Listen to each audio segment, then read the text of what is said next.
मुनिराज तक अपने गुरु के पुण्य के चेहरे हैं।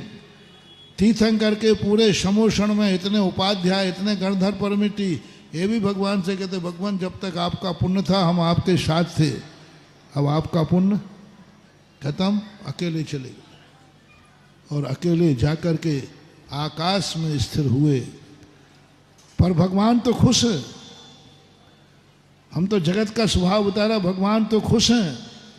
जब तक सारी दुनिया उनके साथ चल रही थी उनको ठीक नहीं लग रहा था, आकुलता थी, बंधन था, औदैहिक भाव था, असिद्धत्व बैठा हुआ था।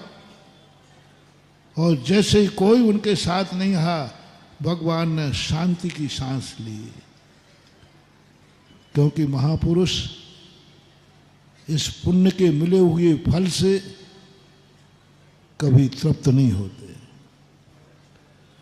पुण्य के फल से मिले हुए पर कभी विश्वास नहीं करते, पुण्य के फल से मिला हुआ वैभव कभी उनको संतुष्ट नहीं करता। इसलिए सम्यक दृष्टि के संबंध में कहा है, चक्रवर्ती की संपदा इंद्र सरी के भोग, काक वीट सम गिनत हैं सम्यक दृष्टि लोग। इसलिए कहा गया कि पुण्य के प्रताप से जो कुछ भी मिलता है मुमुक्षु उस पर विश्वास नहीं करता, सम्यक दृष्टि विश्वास नहीं करता।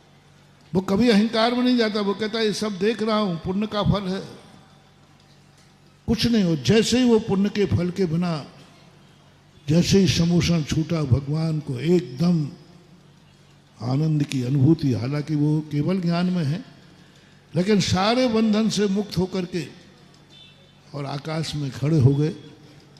आज उनको लगा कि अब मुझे कोई दुनिया में नहीं रोक सकता, मुझे ये पुण्य रोके हुए था।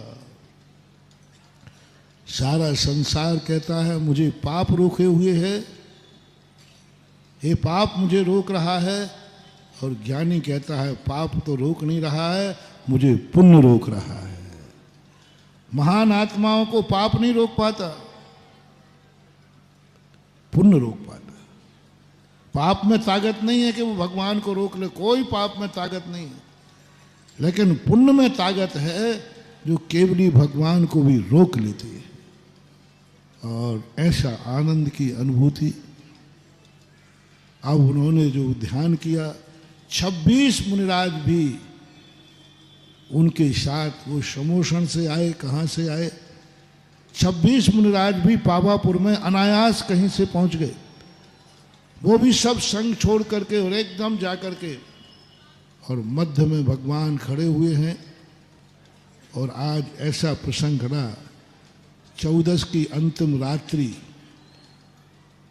14 की अंतिम रात्रि, पंचपश्चिम यानी सूर्य अंधेरा मिट गया है, सूर्य का उदय नहीं हुआ है, उसे बोलते प्रत्यूष काल।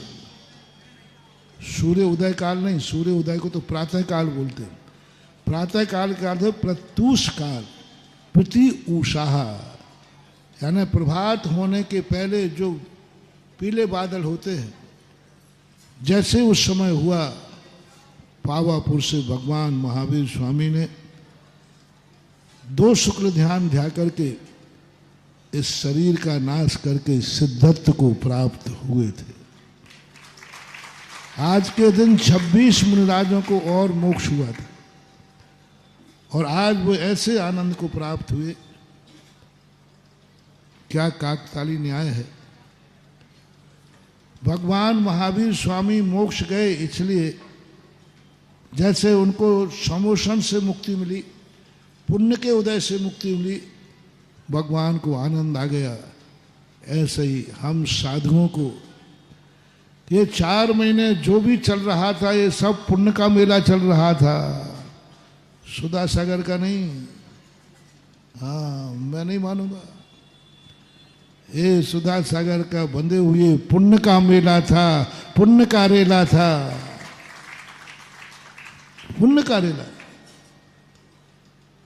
उसको खुशी मनाने की जरूरत नहीं है, क्योंकि पुण्य का कोई भरोसा नहीं,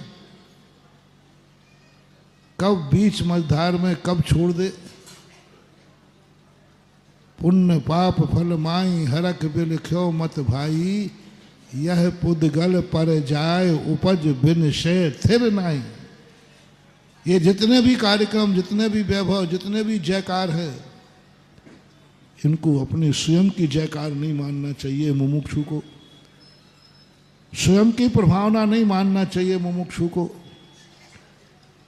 स्वयं के गुणों का अनुराग नहीं मानना चाहिए मुमुक्षु को कि देखो ये मेरे गुणों से अनुरागित है। ये सब पुण्य की महिमा है। ये बात अलग है कि गुणवान के पास ही ऐसा पुण्य होता है, गुणवान के पास ही ऐसा पुण्य होता है, लेकिन होता वो सब पुण्य है और वो पुण्य बांध देता है। और अशोक नगर में तो इस चतुर्मास में क्या पुण्य का सागर लहराया है।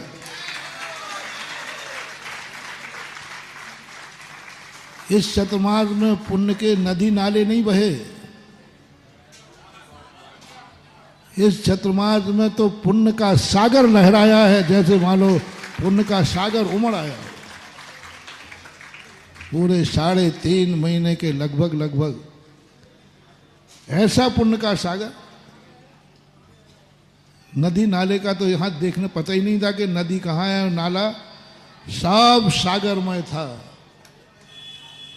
और इस युग में पुण्य का सागर अभी तक अपना मंडराता रहा, लेकिन मैं इस सागर में मग्न नहीं हूं। तुम लोग मग्न हो सकते, मैं मग्न नहीं हूं, क्योंकि ये पुण्य का सागर उमड़ा है। और जब पुण्य, साधु के पुण्य का सागर उमड़ता है तो गृहस्थों की पौवारा होती है, गृहस्थों की पौवारा होती, गृहस्थों का दिवाली होती, गृहस्थ जीवन धन होते हैं जब साधु का पुण्य कभी साधु के काम नहीं आता। साधु पेड़ के समान होता है, पेड़ की छाया कभी पेड़ के काम